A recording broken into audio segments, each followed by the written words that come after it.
Okay.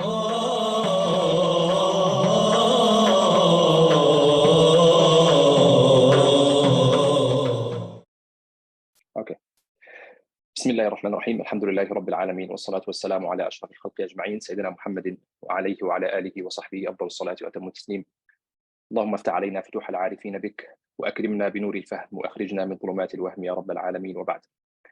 First of all, Jazakumullah khairan, Ustad Tabriz and the brothers in Irshad for the gracious invite. May Allah subhanahu wa ta'ala bless the work you do. I know I'm considered to be a kind of an outsider, being a Shafi'i myself, but it was really a great experience contributing to the first edition of the Journal of Hanafi Studies. It was really a beautiful experience through the whole process of peer review and publication, alhamdulillah. And I also would like to thank the advisory board for the journal and the reviewers for their committed and hard work that made this first edition come out, alhamdulillah. So as Ustad Tabriz mentioned, one of the articles in the recent edition of the Journal of Hanafi Studies is titled Early Ḥanafī Theories and Qirāʻāt Canonization and Legal Authority. The paper is quite long. I think it's over 30 pages. So I'm going to just highlight the main points and the main findings I'm trying to present in my paper, starting from a general point on how some modern Western academia thinks of the qira'at when it comes to the legal tradition. There is a common opinion that was espoused by multiple recent academic scholars in the English language that tries to understand qira'at as an attempt to justify and defend doctrinal positions of the madhahib. And I guess the main reason for this belief is that qira'at came later after the foundation of the madhahib. So when they examine the intellectual history of Islamic law, and they find out that the four madhahib, for example, have been kind of well established before what we call the canonization or the standardization of qira'at, whether there were 7 qira'at or more, like from time of the Mujahid and afterwards, when they find this kind of a long filtration process of how the qira'at were eventually systemized into, again, the number 7, 8, or 10, and the madhahib were actually present before that. Some discussions on qira'at in the madhahib existed before that. So some of them tried to justify this idea of the canonization of qira'at to just come to justify whatever legal positions were adopted by these madhahib. However, when we examine the early interactions between Muslim jurists, specifically in the Hanafi school, which the paper focuses on, or even across other madhahib, which is also a project that I'm interested in expanding on, inshallah, in the future, we find that every madhab, and in particular the Hanafi madhab, given that it was the first one, at least we're talking about the 4 schools of law, had an independent legal methodology in how to treat the qira'at, how to understand, how to conceptualize the concept of qira'at, and how to apply the qira'at differences in their derivation of legal applications. These methodologies include, for example, that they synthesized what qualifies as a source of law. If there is a kind of an ijma' or consensus that Quran is the first and primary source of law, then we need to understand, or we need to demarcate what is actually Quran and what is not Quran. So the engagement with the idea of what is Quran is something that the scholars of law have paid a lot of attention from early on. Yes, they did not provide a very technical definition for the Quran, except later on, as I'm going to highlight later, but the engagement with the text and the attempt to demarcate what qualifies to be Quran and what does not was something that the jurists paid attention to early on. The second thing, or the second legal methodology Muslim jurists and Hanafi school in particular developed early on was that the meaning of legal authority of the Quran. And one of my arguments in the paper is that Hanafi scholars distinguished between the canonicity and authenticity. There is the concept of being canon, being like part of the Quran in the theological sense and in the Quranic studies terminology. And there is a difference which is different from the authenticity of a text that can be still admissible as a source of law. And then number 3, Hanafi scholars view the qira'at in general to be some kind of multiform recitations of a singular text, which means that Quran did not have or does not have multiple versions. Quran doesn't have conflicting renditions or conflicting readings. It's a one text that all Hanafi scholars agree with it from a theological point of view, that it's a kalamullah, it's the speech of Allah, and it's basically a singular text. But there are some different ways of reading this text that are, number one, not so many, and number two, that are congruent or harmonious in nature. There isn't really any kind of an assumption or presupposition that there is a contradiction between a qira'ah and the other, at least as the default. And then number four, if we do some kind of quantitative extrapolation of the legal applications that resulted from qira'at differences, they're actually very little. Some modern scholars have dedicated works to this, mostly in Arabic language, in my knowledge. The number of legal applications that resulted from the qira'at differences, I would say the number is very minimal. Of course, there is no one universal number agreed upon, because researchers actually differ in the way they count what is considered to be a legal application and what is not. When we put the topic of qira'at with the topic of legal theory, we find that there are many legal theory questions that require a technical definition for the term Quran. Again, it's kind of obvious because Quran is the primary source of law. So we need to identify and define what Quran actually means. The definition of Quran is predicated on multiple factors. Number one, demarcating the boundaries of the Quran as primary source of law, because there are a lot of consequences or ramifications that will be based on the very specific and fixed demarcation of the book, of the text of the Quran. And then number two, standardizing the use of the non-canonical readings in extracted law. What is the authority? What is the legal authority of shadh readings or non-canonical readings? And then number three, investigating the characteristics of the Quran, specifically tawatur and inimitability or ijaz, wide transmission, tawatur and inimitability, ijaz of the Quran. And as we're going to see later, that when scholars started providing definitions for the Quran, they started doing this the logical, the Aristotelian logical extrapolation of all the different factors or instances that can actually help define or provide a technical definition for the text. What makes the Quran, what makes a definition unique from, or to be all-inclusive, for example, to be jami'un mani', that includes all the instances that would be considered part of the essence of the thing being defined, and what excludes what is not considered to be a part of the thing being defined. So among these characteristics, the idea of how the text is transmitted was essential, that many scholars incorporated. And early on, the word tawatur wasn't really as much used, or at least if it was used, it wasn't as used in the same later developed sense of the term, because the word tawatur took some time to develop in terms of like what actually qualifies to be tawatur. Is it based on number or based on popularity or something else? So that took some time until it developed in the late sense that we know today in the late works of whether law or hadith or even Quranic studies. And also the idea of ijaz, should we focus on the inimitability of the Quran or not? This issue also was pretty interesting, because scholars of law are not as much interested in the idea of proving the ijaz of the Quran. It's more of a rhetorical question to the scholars of balagha, or maybe a theological question to the scholars of kalam. It was only incorporated in some legal applications when it comes to, for example, reading in prayer in a way that may compromise the ijaz of the construction of the nazm of the Quran. And we will also give one example for this. A fourth consideration of factor upon which the definition of Quran was predicated is demarcating the or identifying the legal certainty based on the absoluteness, or based on what gives or provides definitive knowledge as yaqeen. And also number five, it governs the thresholds of disbelief, because once you define something to be canonical, then denying the authenticity of this might actually lead to issues of disbelief or kufr, denying anything to be part of the Quran if it's actually truly proven to be part of the Quran. A general interesting remark that I find to be pretty intriguing is that the first technical definition we have of the Quran in the legal theory works that survived, that we have access to, was actually provided by Ad-Dabusi. And it's interesting because this is 5th, 11th century, and it's kind of pretty late. And in my understanding, the reason for this is that maybe legal theorists or like legal theory scholars before that didn't really find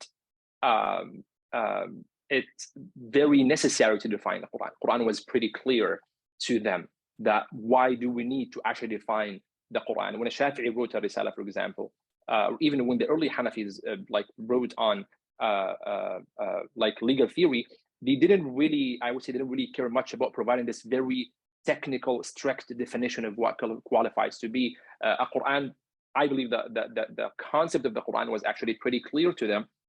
And one reason for this clarity was the distinguishment they're distinguishing between what is canonical and what is authentic to be part or to be a source of law. And we will talk about this distinction between canonicity and authenticity in a little bit.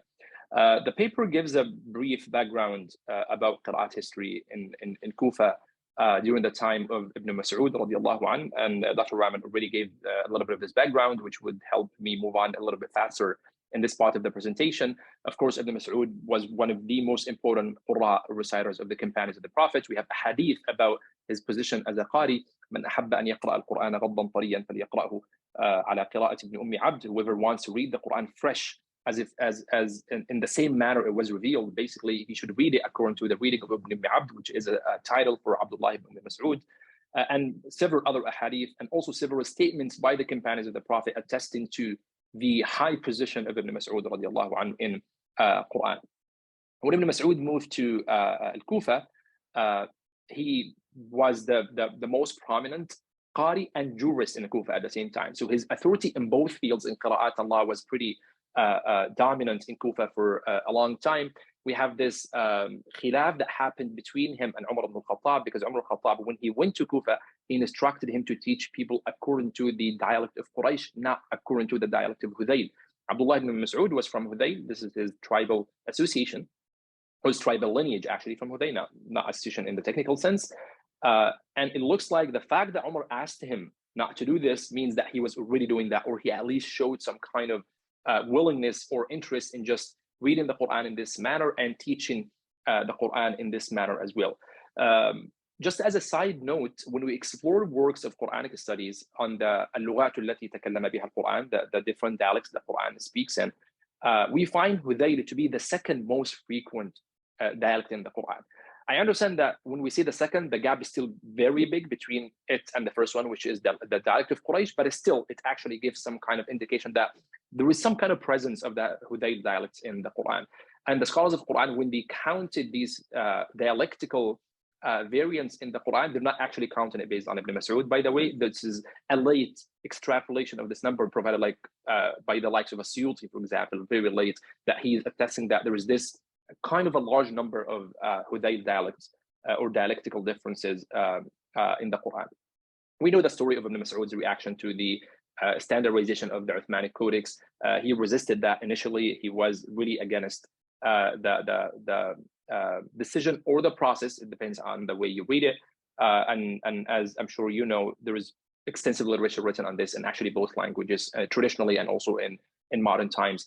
The traditional narrative, which I believe has a very strong backing, is that Abdullah ibn Mas'ud radiallahu anh actually eventually consented to the standardization of the Uthmanic text, and his reaction was probably more against the process more than the actual end result of the standardization of the Quran.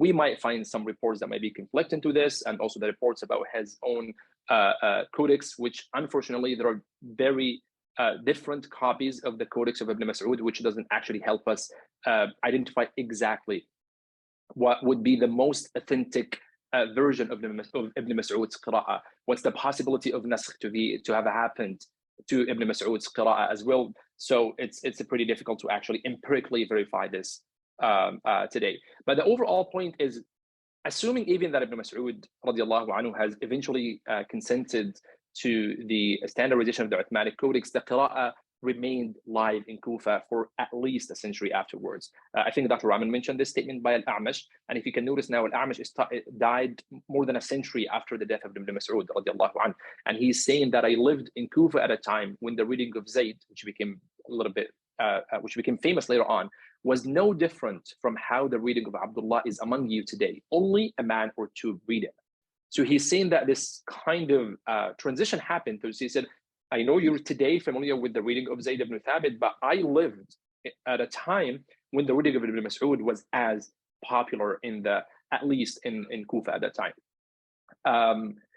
There are multiple factors that caused the eventual decline of, or not decline, maybe the eventual basically setting aside of the reading of Ibn Mas'ud as an official canonical qira'ah. Some debates about the authenticity, some ikhtilafs that happened between him and between also his students and other Quran scholars.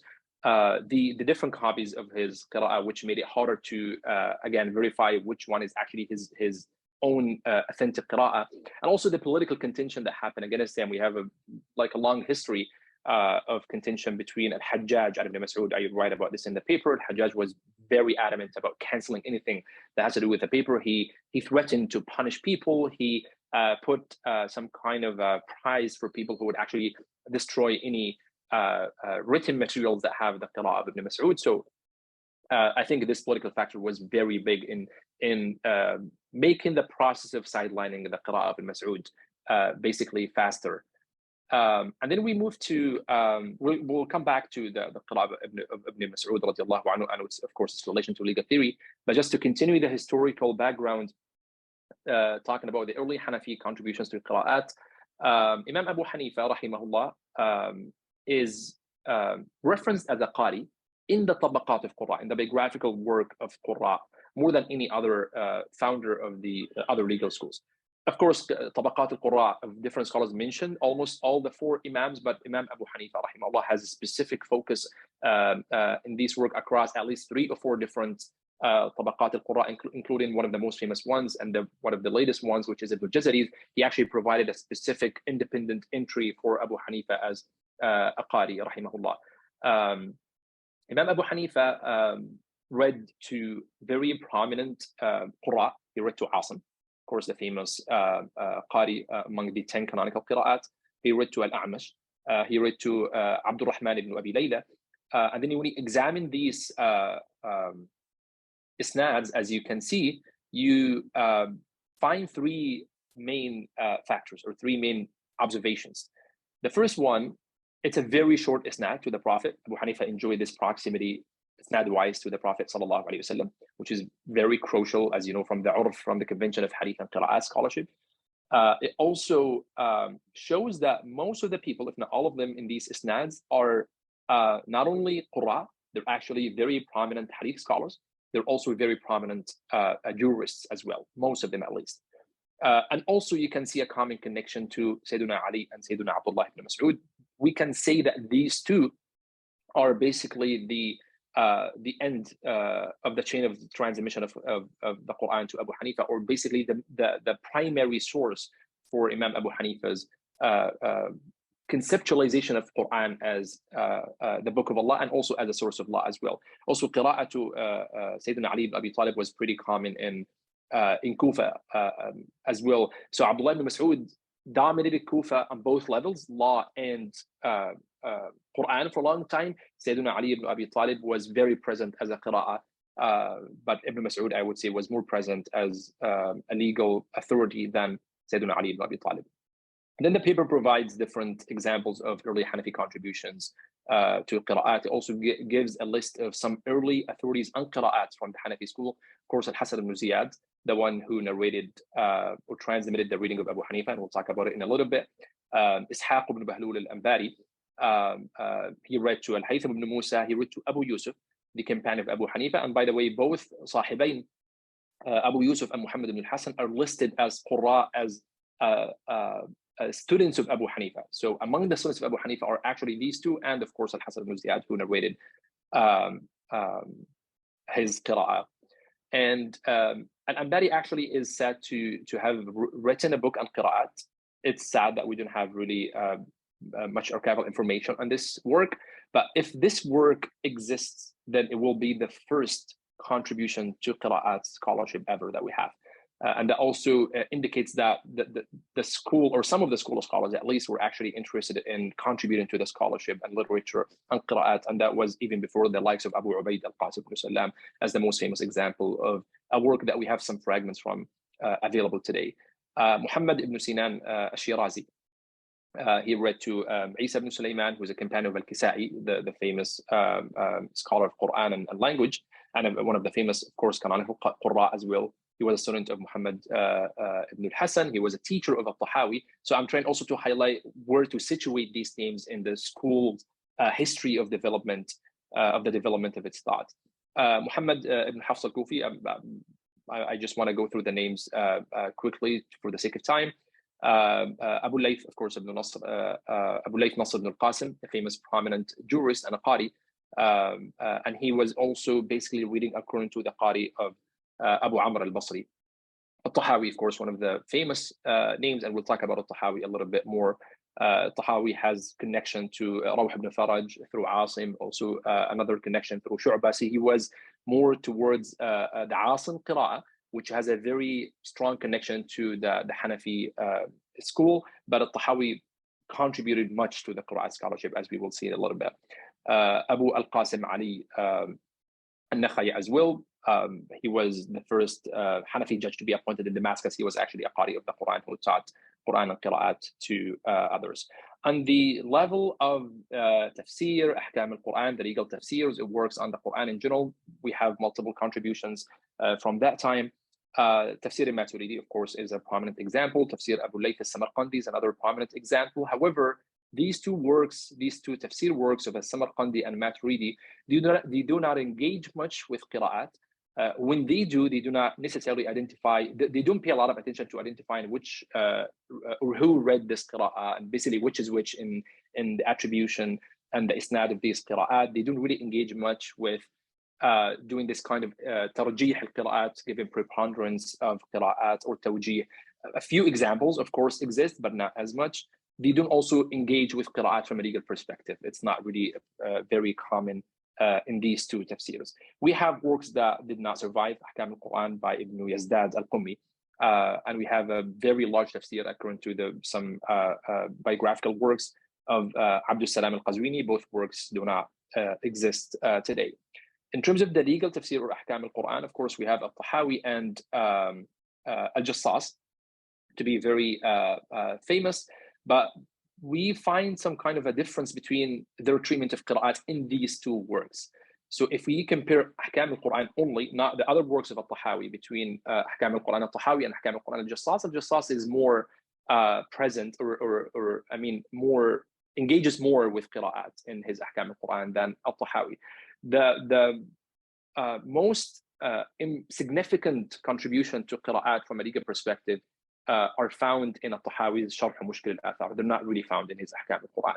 Al-Tahawi actually seems to have developed his independent criteria for Qira'at authenticity, for Qira'at explanation or tawjih, for doing even tarjih, giving preponderance to Qira'at, which was a common phenomenon early on, like al-Tabari did that as well, and some of the early scholars of Qira'at before later scholars started to kind of criticize this practice.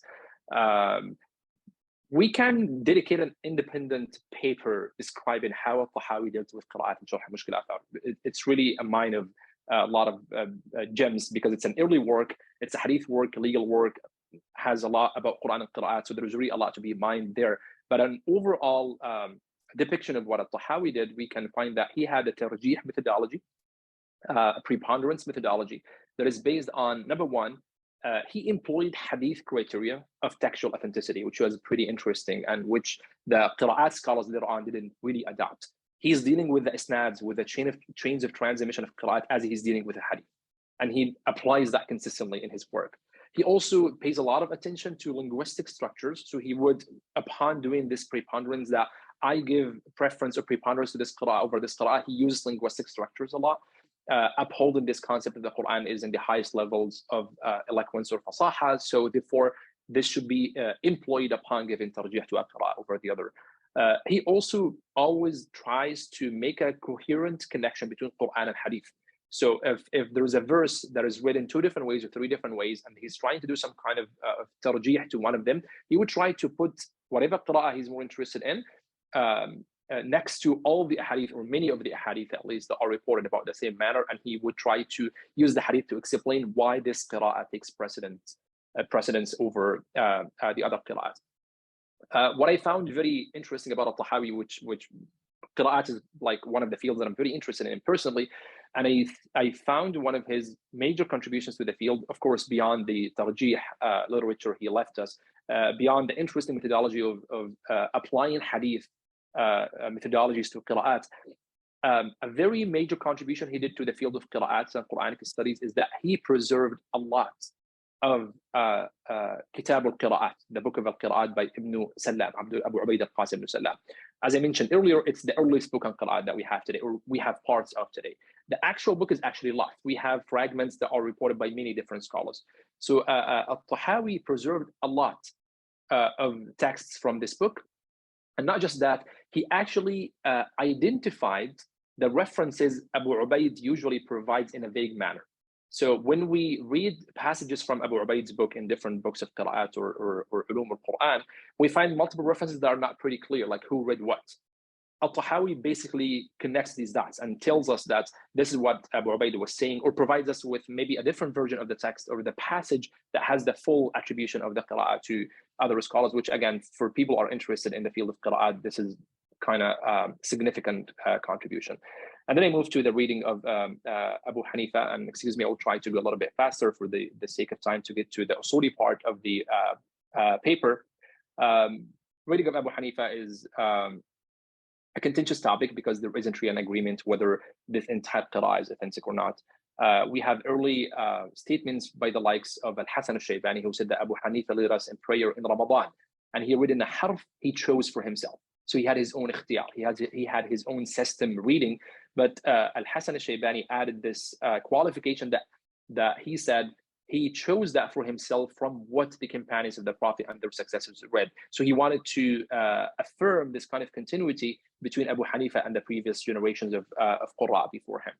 Later on, a long time actually afterwards, Abu al-Fadl al-Khuza'i, he compiled Abu Hanifa's ikhtiyar and he called it Juz' fi Qira'ati Abu Hanifa, and he actually started public transmission of this work in Baghdad, which caused some kind of contentious. We're talking about almost 2 centuries after Abu Hanifa. Why are you doing this now? And what kind of isnad you are providing?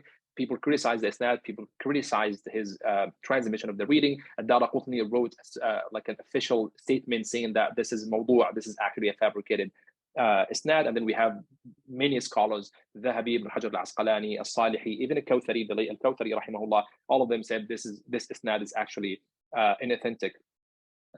What I find very interesting is that Ibn Jazari, which of course his name should always come up, and people would consider him even a bigger authority than those scholars that I just named when it comes to Qira'at and Qira'at chains of transmission.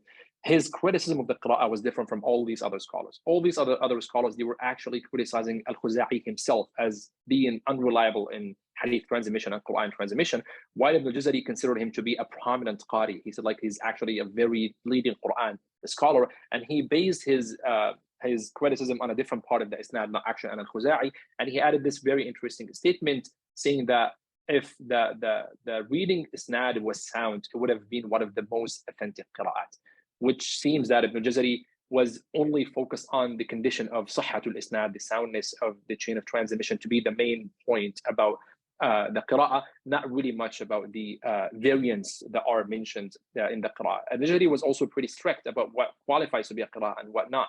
So him giving this statement, I think, implies a lot. A common example that is considered to be kind of controversial, which I think is not really controversial, is the qira'ah in Surah Fatir, إِنَّمَا يَخْشَى اللَّهَ مِنْ عِبَادِهِ الْعُلَمَاءُ. This is the qira'ah that we are familiar with from the canonical qira'at. He reads it, إِنَّمَا يَخْشَى اللَّهُ مِنْ عِبَادِهِ الْعُلَمَاءَ. So making lafzul jalala to be the fa'il, the subject in the sentence, and then the ulama to be the object. The basic grammatical reading of it is that God fears the scholars. Of course, it is not theologically accepted and it doesn't really make a lot of sense. Tafsir scholars provided a lot of different explanations for that. The Qira'ah can actually be still understood in a grammatically sound manner. Like Al-Alusi, for example, provides an explanation for this, and other Mufassirun, of course, Hanafis, and other than Hanafis as well. Overall, Abu Hanifa's ikhtiyar had 48 variants that are not found in the 10 Qira'at. He has, of course, more variants, but these variants exist in other of the 10 Qira'at. But his unique variants are 48. 39 of 48, which is a large percentage actually, match other non-canonical readings. So they exist in the Shadh literature of Qira'at. Only 9 are unique to his ikhtiyar that cannot be traced to at least what reached us from the literature of the Shadh Qira'at. And more interestingly, only one harf of all of the 48 harfs actually aligns with Ibn Mas'ud's reading. So not really much like you can find some kind of differences between Abu Hanifa's ikhtiyar and Ibn Mas'ud's ikhtiyar, but even more importantly than this, that none of the 48 ahruf that do not agree with the 10 qira'at are directly related to legal issues, which goes back to the issue I started with, that qira'at came to justify legal applications. We don't actually find that when we do just like extrapolation or istiqra'. This is not actually present at all, because even the personal ikhtiyar of Abu Hanifa doesn't really engage much with legal applications.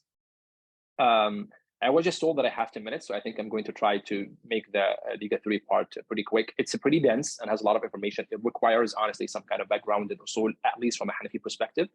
But the paper highlights these 4 examples as intersectional points between qira'at and legal theory. The idea of canonicity and authenticity, I think it's very important, and it helps a lot understand the idea of how the qira'at were standardized, and then how the Hanafi school upheld qira'at that we consider today to be like shad or non-canonical. And then the legal certainty themes, which is very interesting. Hanafi school were was pretty unique when providing at least one trend in the school, provided the taxonomy of tawatur, istifada, shuhra, and ahad. So shuhra, istifada, almost the same thing, but it's some scholars started from Isa ibn Aban and some other late scholars adopted that we have something in the middle between tawatur and ahad. It's not only just like a dual taxonomy, that whether something is mass transmitted or solitarily transmitted, there's something in the middle, that something is popular or something that profuse transmission among people. Legal definition of the Quran, which I should light on early on, and how the Hanafi started constructing a technical legal definition for that to make sure that the Quran from a legal perspective is clear. And then also some other legal instruments, what's the authority of the non-canonical readings, the ziyada ala nas, additional textual additions, and abrogation. Maybe I'll focus a little bit on the first one, and then the others I would just summarize them.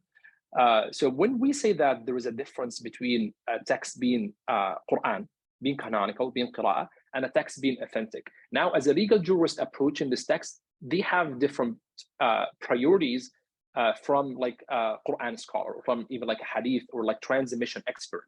Because here what they're trying to do is that, am I going to use these as legal materials or not? This is the first major interest of the legal scholar, beyond the interest of transmission, or beyond the interest of just like reading the Quran and teaching the Quran to other people as the speech of God that will be recited in an ibadah manner, an ibadi manner. Of course, when it comes to applications, in some applications, they will have to deal with this, such as how, like what qualifies to be Quran in prayer.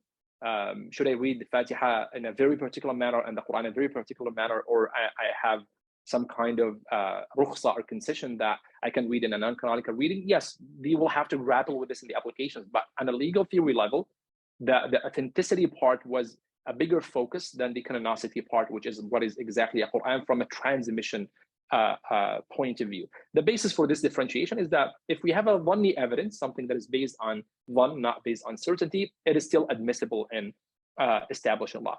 So the Hanafi literature remained committed to the reading of Ibn Mas'ud because, again, we said it was very influential in Kufa. It was popular during the time of Abu Hanifa and before the time of Abu Hanifa as well. When we see the different examinations of Ibn Mas'ud's qira'ah in the Hanafi literature, we find that the Hanafi scholars did not question the reading itself to be authentic. They just tried to verify the transmission to provide this taxonomy of, okay, what is tawatur? We're going to add it to the Quran from a transmission point of view as canon. And what is not tawatur? And this is a later development in the madhab. What is not tawatur? We still are going to use it if it's popular because we need it to establish law. So we find al-Jassas, and Dr. Rahman mentioned the example of mutatabi'at, consecutive, in Surah Al-Ma'idah about the broken oath. He attested that that was canonical reading of the Quran during the early era of the Hanafi school. When you read single statements from the early Hanafis, specifically like Jassas, and then afterwards a little bit of Sarakhsi, you might get a little bit confused. I think you have to put all what Jassas said about Ibn Mas'ud together to be able to understand what he meant. Because here, if you take this statement out of context, you feel like, okay, did Jassas mean that it was Quran and then that Quran was lost? That wasn't exactly what he's saying. That's why the differentiation between the canonicity and authenticity, I think, is important to understand that. Sarakhsi comes afterwards and explain further what Al-Jassas said, because he said, if we rely on the reading of Ibn Mas'ud in Mutatabi'at, we're not necessarily affirming the canonicity of the reading. Rather, and I'm quoting him, we merely considered it a report he narrated from the Prophet. We know that he wouldn't have read it had he not heard it from the Prophet sallallahu alaihi wasallam. His report, Ibn Mas'ud's report, is accepted as an authority to legislate practice. Another thing that helps understand that is we find attributions to the Abu Hanifa himself, Abu Yusuf, Isam ibn Yusuf as well, declaring that it is not allowed to read the reading of the Mas'ud in the Salah because it invalidates the prayer. And then we move to some that was based on some legal certainty themes like tawatur, istifada, and shuhra. So as I mentioned earlier, the concept of shuhra and istifada, the Hanafi jurists theorized for that a lot, which was a little bit different from the hadith terminology. They accorded more significance to the concept of popularity of a report more than what the scholars of hadith actually did, and they equated between shuhra and istifada, both kind of interchangeable terminologies that denote the idea of something being popular or widely known, but doesn't really reach the level of tawatur. So the Hanafi jurist said Ibn Mas'ud's reading was actually mashhur, was well known among people during his time. We have Ibrahim al-Nakha'i who said it's our reading, and he also said that we were taught it in the katatib, in the kutab, in the Quran schools for kids. So it was really common and known at that time. Then when the idea of tawatur came on and the canonical and non-canonical readings came on, Hanafi jurists started to justify their reliance on Ibn Mas'ud's qira'ah in some legal positions.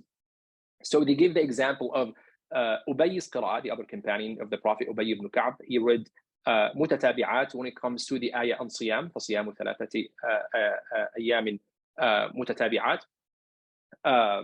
In that qira'ah in Surah Al-Baqarah, in making up the missed days of Ramadan, they did not accept actually the qira'ah of Ibn Mas'ud, of Ubay ibn Ka'b, but in Surah Al-Ma'idah, about the broken oath, they adopted the qira'ah of Ibn Mas'ud, which added the same word, two different legal applications, but added the same word, and it is not widely known as among the mutawatir qira'at, but they accepted it. And the main base of their justification for that is that qira'at Ibn Mas'ud on the broken oath of mutatabi'at is popular, is proven to be popular, or was popular during the time of Ibn Mas'ud and the early Hanafi jurists, while the qira'ah of Ubay ibn Ka'b, mutatabi'at, the same word, but about making up the missed days of fasting, was not actually popular. So we're not going to adopt it.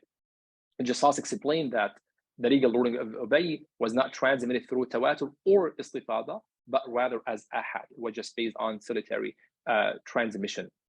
So overall, principles of Abu Hanifa's ikhtiyar, broad recognition of popular non-canonical readings, the changing theory of tawatur, which I'm trying to trace in the paper in more detail, of course, than what I'm trying to explain now, to both early and late Hanafi usulis, led to the development of a final position stipulating tawatur and conformity with the Uthmanic rasm as central to the definition of Quran. Now, in the later works, you find like Ibn al-Humam, for example, saying that it is essential to negate the canonicity of whatever does not qualify for tawatur. We have statements similar to that by At-Taftazani, for example, and it's pretty common in the late Hanafi works on usul al-fiqh, and you can find very harmonious alignment with what Ibn al-Jazari did with the conditions for the authentic qira'at.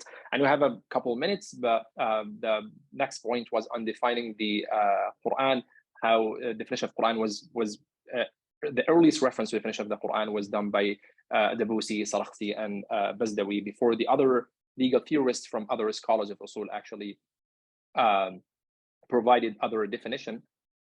Sorry, let me go back. We have that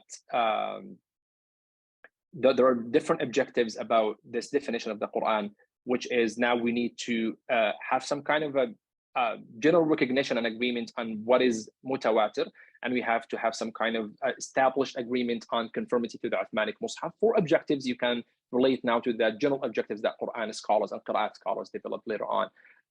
They also try to know the difference between the composition, the level of a word, and the meaning, and then they applied that in some fiqh questions, like can somebody read in the meaning in the salah or not? Can I read the meaning of a passage in the of the Quran in the salah or not? Is it mandatory to recite in both nazm and ma'na? So this distinction between construction or form, which is nazm, and the ma'na, the meaning in prayer, was something that the scholars of the Hanafi scholars discussed in a framework different from the common question about that can the Quran be recited in meaning or not. I think these are two different frameworks that sometimes people may confuse them. The Hanafi jurists are talking about them from a pure legal perspective. Would this validate or invalidate the prayer? It's not really interested in is this or does this qualify to be a valid transmission of Quran from a Quranic sense or not. Hanafis entertained almost all the possible scenarios that might come to your mind about Qira'at Ibn Mas'ud. How Ibn Mas'ud was reading this, if we may believe it was in Quran. If he was reading in this version of the Qira'ah that we have today, that means his salah was invalid. Nobody can say that. So they answered all these questions, and they answered also the idea of like the possibility of naskh, whether Ibn Mas'ud's reading aligns with the final review or al-ard al-akhira or not, which the early jurists said no, it actually aligned with him. Maturidi opposed that. Ibn Mas'ud's qira'ah is very authentic. It aligns with Abdul Akhira. Tahawi also mentioned something like that. And then the later jurists provided different justifications, such as naskh, such as the differentiation between tawatur and istifada or popularity as well. Based on these three legal theory themes, more discussions were developed on the authority of shadh readings, which generally speaking, the Hanafi scholars accepted, specifically if it's popular shadh reading. And then the unique position of the madhab on textual additions to be a kind of a naskh was also something that was integrated into this issue of the shadh reading. So we're going to consider a shadh reading to be a textual addition, ziyada al-nas, which might be actually used as a point of naskh. And then the paper concludes with just a general overview of the late Hanafi qira'at literature, and also the idea of the dominance of Hafs and the claimed association between Hafs and the Hanafi school, and the claimed enforcement of Hafs by the Ottomans, which I do not find its argument to be compelling. But just like the paper explores these views on the association of Asim specifically overall, whether Hafs or Shu'bah, in the later terminology of Qira'at scholarship with the Hanafi school, which we can say that Imam Abu Hanifa's reading himself was a Kufan Qira'ah in general. The Hanafi school in general, of course, had this Kufan flavor, basically, of Qira'at, or of the style of reading the Quran. Abu Amr reading was pretty present later on because it was very popular across the Muslim world as well. Ibn Abdin says that it's the reading of our madhab. Other scholars say it's Asim, but I think the Kufan Qurra, of course, specifically Asim, was the most associated with the Hanafi school, at least by virtue of the isnads of many of the early Qurra among the Hanafi jurists. Wallahu a'lam. Jazakumullah khairan for again the invite, and I hope I was able to summarize the main points of my paper in these half an hour.